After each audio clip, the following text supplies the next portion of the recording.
Toque de queda con Mingo.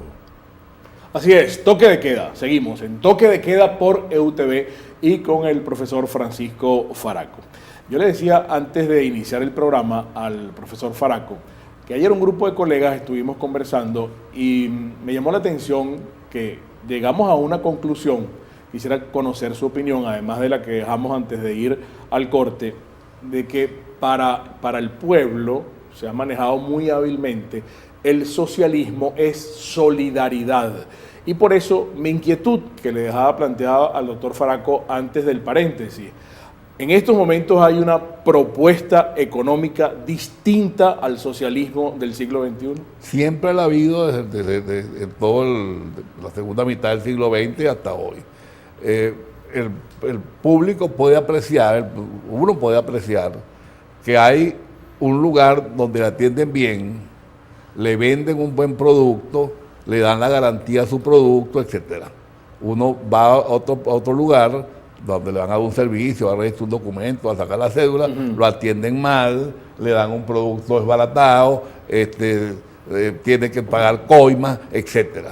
Entonces, el modelo de producción socialista es un modelo en el cual para nada interesa la inventiva, para nada interesa el progreso, lo que interesa es en unos casos producir más, en otros casos emplear más, pero no hay ningún incentivo. Pero ¿cuál es la alternativa de revolución que se ha mercadeado tan hábilmente a través de la propaganda? Yo no veo habilidad en comprarla.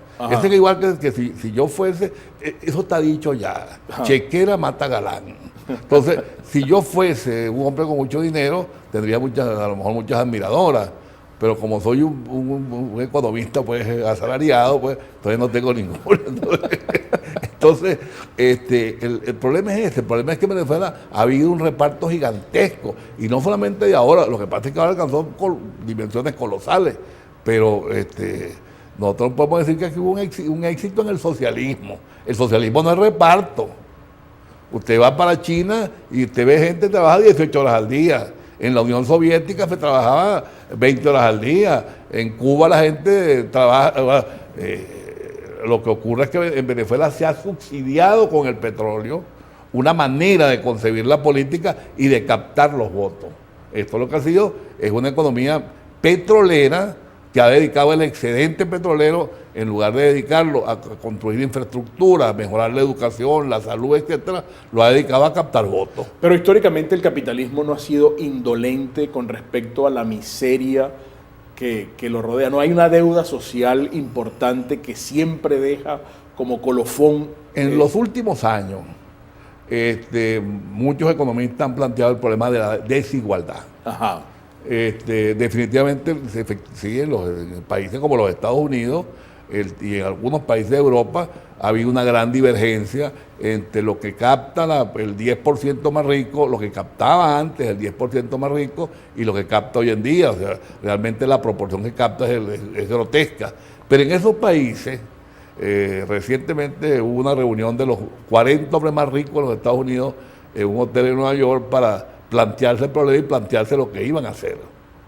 Y lo han venido haciendo, y creo que el fisco americano el Estado norteamericano y los otros estados tienen que abocarse a una reforma tributaria importante que efectivamente que sancione a los ricos para destinarse a los pobres. El problema es qué hace el Estado con esa exacción. El Estado venezolano tiene que exaccionar al resto del mundo, no a nosotros.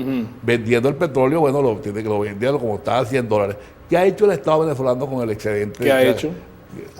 No ha hecho reparto. Al hacer reparto, en una economía con infraestructura deteriorada, con sector privado deteriorado, con educación deteriorada, con salud deteriorada, el reparto te lleva a tener que importar buena parte de lo que estás demandando. Y al tener que importar buena parte de lo que estás demandando, te haces totalmente dependiente del exterior. Es lo que estamos viviendo. Esta crisis es una crisis de la transición. ¿Y por qué esto se mantiene? Por el petróleo. ¿Solamente por el petróleo? Por el petróleo. El petróleo financia el desastre. El petróleo financia el desastre. ¿Por qué el petróleo se vende afuera donde no hay desastre? El desastre es aquí.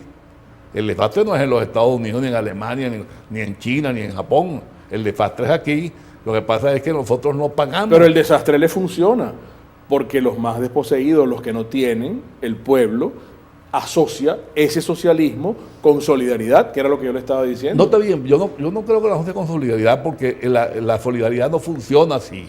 O sea, en las zonas populares hay así como hay un macro repartidor, que es el presidente de la República, en las zonas populares hay micro repartidores, los consejos comunales, las casas de alimentación, y todas ellas te exigen un tributo. Y ese tributo que tú tienes que pagar es estar permanentemente a la orden de quien te reparte. Entonces, y a la hora de votar también. Entonces, el problema está bien, tú repartes. ¿Y ahora qué estamos repartiendo ahora? Hasta ahora estamos repartiendo inflación, porque al no alcanzar los dólares, el gobierno se ha dedicado a convertir al Banco Central en una máquina de imprimir billetes. De los 100 bolívares microamigos que tienen en el bolsillo que le dio el gobierno ayer, eso tiene un respaldo en reservas internacionales de 14%, el más bajo de nuestra historia monetaria. Entonces, a usted lo que le están repartiendo es inflación. A usted le están dando un billete que cada día comprará menos. Y entonces a usted lo que lo están es engañando. Ahora, en los países donde hay que producir el excedente económico, se preocupan de la inflación, porque la inflación reparte al revés. La inflación le da recursos al producto, le quita recursos al asalariado y le da recursos al productor. La inflación es un impuesto al revés, en materia de redistribución, o distribución del ingreso. Entonces, creo que en Venezuela hay graves fallas.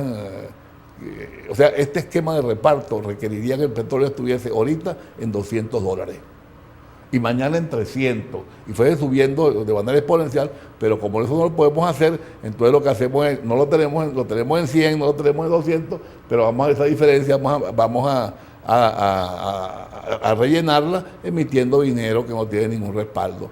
Y entonces lo que es generar una enorme inflación y unas expectativas, lo que es peor, la inflación psicológica, las expectativas de que yo compro hoy 4 paquetes de harina porque mañana va a estar más caro, porque mañana no va a haber. Entonces, Maduro confunde anticipación con especulación.